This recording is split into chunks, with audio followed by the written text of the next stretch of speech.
بسم اللہ الرحمن الرحیم۔ السلام علیکم میرے عزیز دوستو، حضرت سیدنا عبد الرحمن بن سمورہ رضی اللہ تعالی عنہ روایت کرتے ہیں کہ ایک بار حضور اکرم صلی اللہ تعالی علیہ وآلہ وسلم ہمارے پاس تشریف لائے اور ارشاد فرمایا کہ آج رات میں نے ایک عجیب خواب دیکھا کہ ایک شخص کی روح قبض کرنے کے لیے ملک الموت علیہ السلام تشریف لائے، لیکن اس کا ماں باپ کی اطاعت کرنا سامنے آ گیا اور وہ بچ گیا۔ ایک شخص پر عذاب قبر چھا گیا، لیکن اس کے وضو کی نیکی نے اسے بچا لیا۔ ایک شخص کو دیکھا کہ شیاطین نے اسے گھیر لیا ہے، لیکن ذکر اللہ عز و جل کرنے کی نیکی نے اسے بچا لیا۔ ایک شخص کو عذاب کے فرشتوں نے گھیر لیا، لیکن اسے اس کی نماز نے بچا لیا۔ ایک شخص کو دیکھا کہ پیاس کی شدت سے زبان نکالے ہوئے تھا اور ایک حوض پر پانی پینے جاتا تھا، مگر لوٹا دیا جاتا تھا کہ اتنے میں اس کے روزے آ گئے اور اس نیکی نے اس کو سیراب کر دیا۔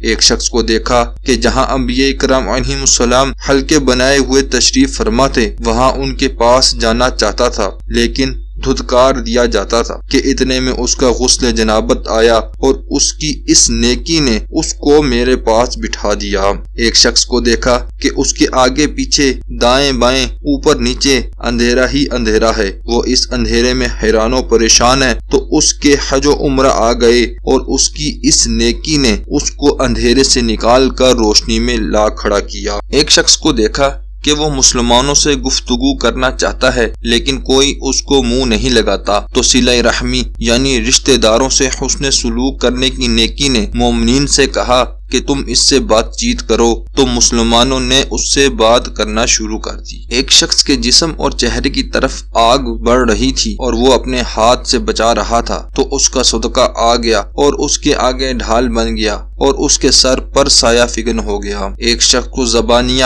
یعنی عذاب کے مخصوص فرشتوں نے چاروں طرف سے گھیر لیا، لیکن اس کا نیکی کا حکم کرنے اور برائی سے منع کرنے کی نیکی آئی اور اس نے اسے بچا لیا اور رحمت کے فرشتوں کے حوالے کر دیا۔ ایک شخص کو دیکھا جو گھٹنوں کے بل بیٹھا ہوا ہے، لیکن اس کے اور اللہ تبارک و تعالی کے درمیان حجاب یعنی پردہ ہے، مگر اس کا حسن اخلاق آیا اور اس نیکی نے اس کو بچا لیا اور اللہ تبارک و تعالی عز و جل سے ملا دیا۔ ایک شخص کو اس کا اعمال نامہ الٹے ہاتھ میں دیا جانے لگا، تو اس کا خوف خدا عز و جل آ گیا اور اس عظیم نیکی کی برکت سے اس کا نامہ اعمال سیدھے ہاتھ میں دے دیا گیا۔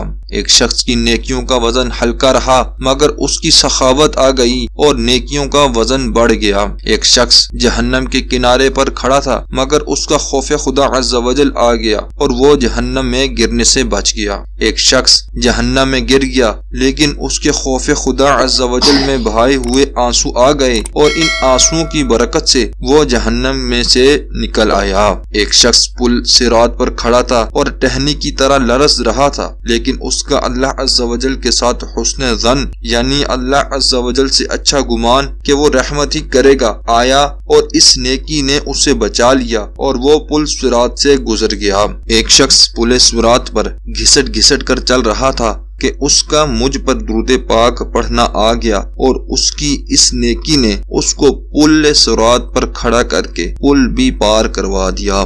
میری امت کا ایک شخص جنت کے دروازوں کے پاس پہنچا تو وہ سب اس پر بند تھے کہ اس کا لا الہ الا اللہ کی گواہی دینا آیا اور اس کے لیے جنتی دروازے کھل گئے اور وہ جنت میں داخل ہو گیا۔ کچھ لوگوں کے ہونٹ کاٹے جا رہے تھے۔ میں نے جبرائیل علیہ السلام سے دریافت کیا یہ کون لوگ ہیں؟ تو انہوں نے بتایا کہ یہ لوگوں کے درمیان چغل خوری کرنے والے ہیں۔ کچھ لوگوں کو زبانوں سے لٹکا دیا گیا تھا۔ میں نے جبرائیل علیہ السلام سے ان کے بارے میں پوچھا تو انہوں نے بتایا کہ یہ لوگوں پر بلا وجہ الزام گناہ لگانے والے لوگ ہیں۔ تو میرے عزیز دوستو، عقل مند وہی ہے جو بظاہر چھوٹی آنے والی نیکی کو بھی ترک نہ کرے، بلکہ جلد از جلد اور زیادہ سے زیادہ نیک اعمال اکٹھا کرنے میں لگا رہے۔